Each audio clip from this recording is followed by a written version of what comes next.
And there's something, the ethic committee. And if I'm not mistaken, the ethic committee in research, that's when they intervene, right? When it's time to get the data. So my question for you is, what is the ethic committee? What's their role? And basically when they intervene? The ethic committee, it's important to know that it will intervene way before you collect any data. Okay. So what is its role? Well, its role is to make sure that the participants will get their rights respected.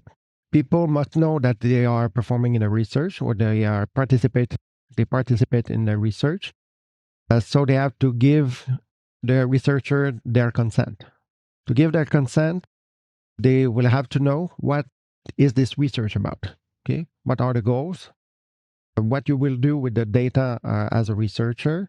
People will benefit from the anonymity. It's confidentiality. Confidentiality. Yeah, it's anonymous. And they would like to remain anonymous. And if you can guarantee the anonymity of the person, you have to explain to the ethic committee why is that. For the longitudinal study, for example. Okay. If you cannot guarantee anonymity, well, you have to provide a justification for that. And of course, you cannot tell anybody who was the participant in your research. Okay, you have to provide any global results, not individual results. So the research committee, its role is to make sure that a researcher will not give any information to the public. They will give advice if the people are vulnerable.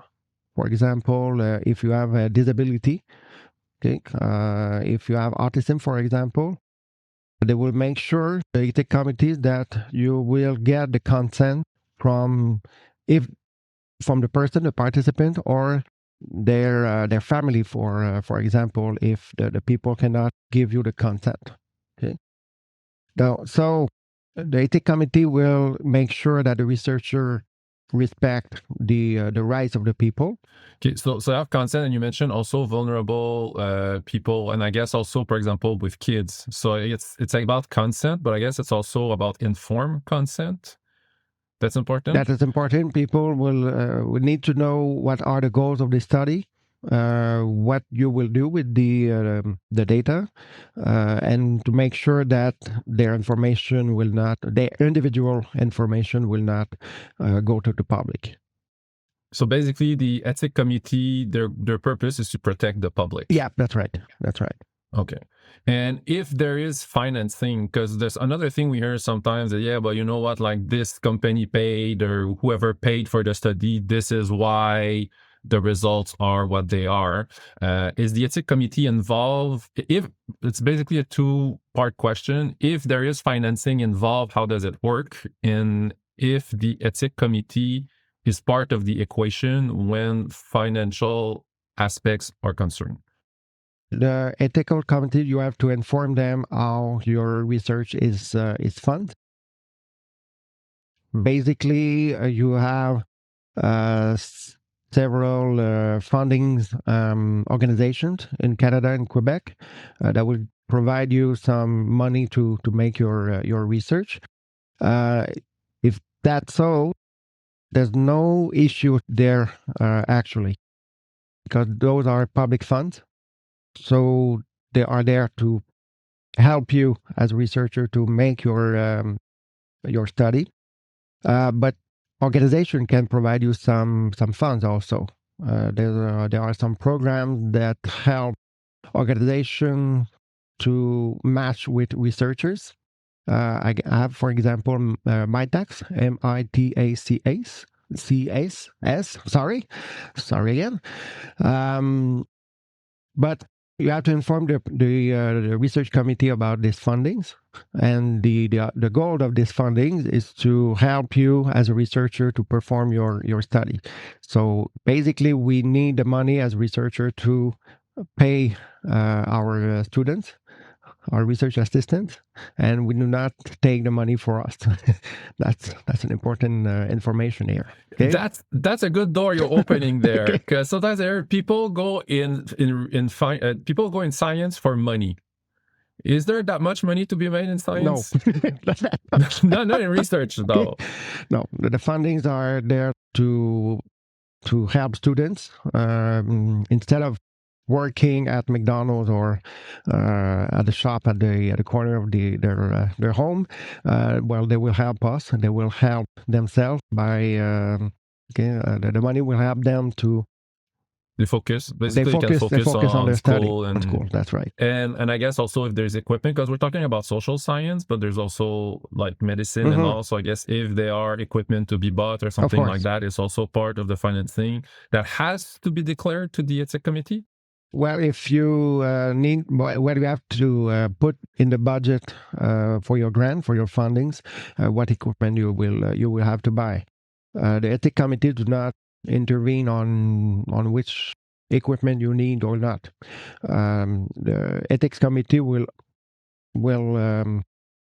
only answer to the question how you treat your participants, and you have to obtain their green light before you're collecting any data.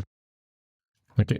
And the financial aspect, because we mentioned at the beginning, basically what a scientific paper is, the scientific paper being the result of the scientific method. If there are funding, do they have to be declared when you published a paper? Yes. When you publish an article or you go in a conference, you have to write what is the grant, who financed your research, of course. So I guess this is also a part to protect the public and to make sure that the science, because we hear sometimes also science is biased, but so far we covered that sometimes you show that your hypothesis are wrong. That happens. And we also saw that if there is financing involved, you have to declare it. Yeah, that's right. To make sure that there's no... Well, it's a matter of transparency. Some might say that you have a conflict of interest, but by declaring it, you make an act of transparency. And who sits on those committee? Who are the members of an ethics committee? Part of the ethics committees are essentially researchers also. From my institutions, we have a lot of departments. So I am from Human Resource Management Department. We have the Department of Management, Finance, Marketing, Information Technology, Economics, and so on. So we have a researcher, a professor on each department on the ethics committee. What is the benefit of that is that all the people have their own expertise. So depending of the research on the review, well, they will have some information to provide on this on the project, and they will have to cover all the aspects of the study. We call it in French angle mort, the blind spot. So basically having different people looking at the questions or the process you identify to collect the data, they got to ensure that the public, the participants are safe and their psychological and physical well-being are respected. Okay. So, but their job is not to... yeah, go ahead.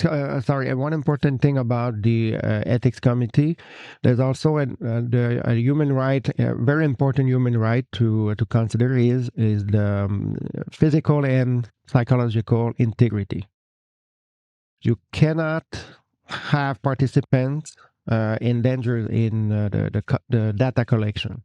Okay, endangering is a large word, but I cannot put some participants in a condition that will make them uncomfortable, uneasy. So the research committee is there to look at the question you will ask the participants and say will the experience of the participant will be beneficial for the society or for them, or there will be any inconvenience that will go okay, well, I will rephrase that. Against their well-being? Against their well-being. Well, okay.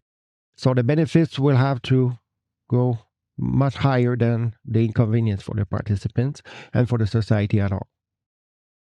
So, from what I understand, basically the ethics committee is another stakeholder in the process, which I insist on might, be seen by researcher as a hindrance to the process. Might, but they're not. What happens if a research team or researcher is like, you know what, we send our papers to the ethics committee, we haven't heard from them, but things have to move on. We'll get their seal of approval whenever we get them. We're moving forward. What happens then? Well, as a researcher, you will be in danger.